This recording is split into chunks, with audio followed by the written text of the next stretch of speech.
Can anyone tell me why we keep falling for this? The same charade over and over again. Thought we learned our lesson by now, but apparently not. We've got to cut through the noise. Welcome back to the channel. Another fake hate crime. Just another Friday. That's not an overstatement. It's become a weekly thing here to discuss the numerous fake hate crimes, fake outrage, fake racism. I'm not saying racism doesn't exist. That's not what I'm saying. But what I'm saying is, if you have to fabricate an example of racism against you, it's probably not as big of a problem in your life as you'd like to think. We're going to discuss it, but first make sure you're subscribed. Hit the little bell so you don't miss next time that we upload. Let's talk about this. Because a student in Texas, College Station, my dad actually used to live there. Texas A&M. Boy, that one hurts. That one really hurts. I like to gigamags, but a student in Texas A&M University a few weeks ago claimed that he was the victim of a hate crime. He discovered hate messages left on the windshield of his car. But after further investigation, go figure, police have concluded, no, actually, you put those messages there yourself. That's embarrassing. Isaih Martin. No, that's not spelled wrong, just in case you're wondering. A senior at Texas A&M called police on the afternoon of Wednesday, June 24th. So a few weeks ago, to report finding 3 handwritten notes on his car that said, quote, all lives matter, quote, you don't belong here, and the third note contained the N-word. Now, police did some investigating, and what they found is that although there wasn't surveillance right by his car, there was a surveillance video that they could review a little bit farther away. And they concluded that at 11 a.m., Martin walked into a nearby apartment. He parked his car at 11, walked into the apartment. Nearly 90 minutes later, he returned to his car, where he claims he then found the papers. Like I said, no nearby camera. But there was surveillance video from a nearby pool camera that showed a couple of people walking near Martin's car during that time frame. But they were only near the car for a few seconds, not enough time to meticulously put these letters on the windshield. They were placed quite nicely, if I could say. They look very, very abstract. Around 12:55 p.m., Martin is seen on video walking back to his car. So nearly 2 hours later. Why'd they say 90 minutes later? That's like 2 hours later. Police wrote in their report, here we go. Martin immediately walks to the passenger side of his vehicle, which is a little strange in and of itself. He doesn't open any of the doors. He is seen toward the front of his vehicle. Now, this lets you know how far of a distance this camera is away. It says a brief white speck is seen from about mid-torso of Martin moving toward his vehicle.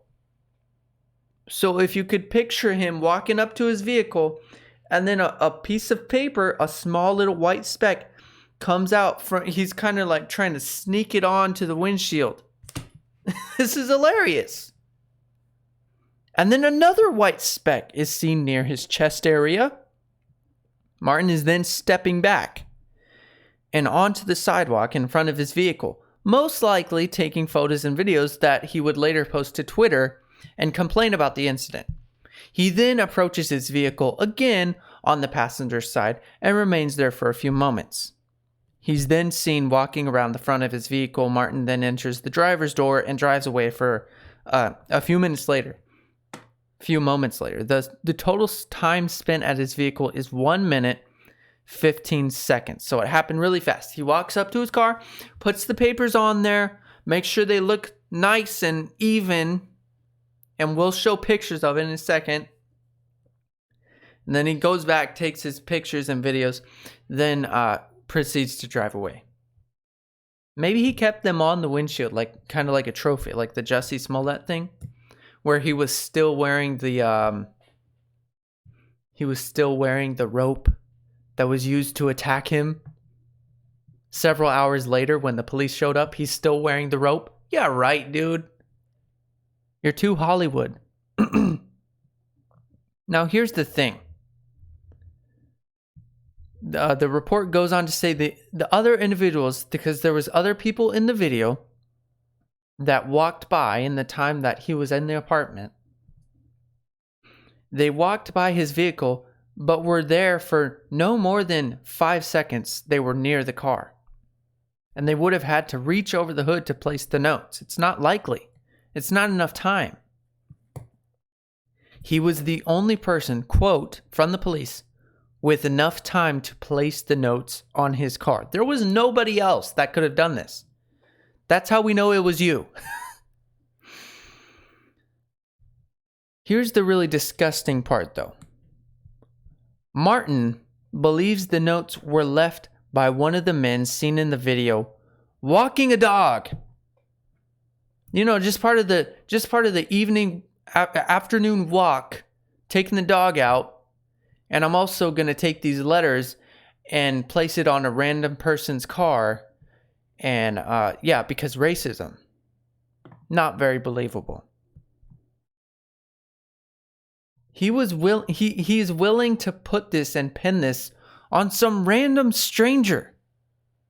What kind of sick person does this? Well, I'll let you see. Isaih Martin says he found this when he walked to his car Wednesday afternoon.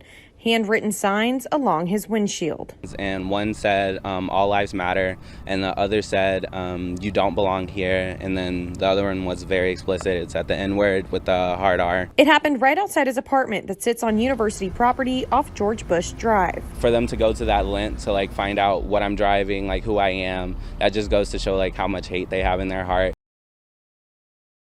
No, because nobody goes through all that information. Nobody takes time to decipher who drives this car. Nobody takes time to decipher who lives where. Nobody cares that much these days. I'll say it once and I'll say it again. If racism is such a prevalent problem in your life, why do you have to take time to fabricate your own instance of it? If you have to fake your own hate crime, it's not a big of a problem as you probably think it is. And tell me if I'm wrong. He is totally he's trying not to smile as he's describing this heinous hate crime that was committed against him. That is not the face you make when you're talking about these disgusting messages that were left on your car. Even though all lives matter, is that really that bad of a thing to say? Is that such a horrible statement to say all lives matter? I don't know. Let me know what your thoughts are down below. Do you believe this man, Isaih Martin? Do you believe him? Do you believe it? I'll tell you what, because the president of Texas A&M believed him. Released a statement, said acts of racism are irreconcilable with the values we uphold here at Texas A&M. Those who promote hate, discrimination, and disrespect are not welcome at this institution. How much you want to bet the president of Texas A&M doesn't release another statement? Tell me what's more disgusting. An act of hate committed against someone because of the color of their skin, or that person playing the victim as a person who has committed a hate crime against them. Tell me what's more disgusting. Accepting all of this, oh, I'm so sorry, accepting all of this pity and poor me, poor me, poor me. The whole time you know that you're the person who put those notes on your car. It's disgusting. I'll see you next time. One of the things you can do to make yourself more happy right now, this has been proven, if you hit that little subscribe button. Once you tap on the little bell, hit notifications, hit all of them, a box of puppies will show up at your front door. I'm not sure how it happens. I think Amazon's involved somehow. Not a sponsor, but go ahead and try it out.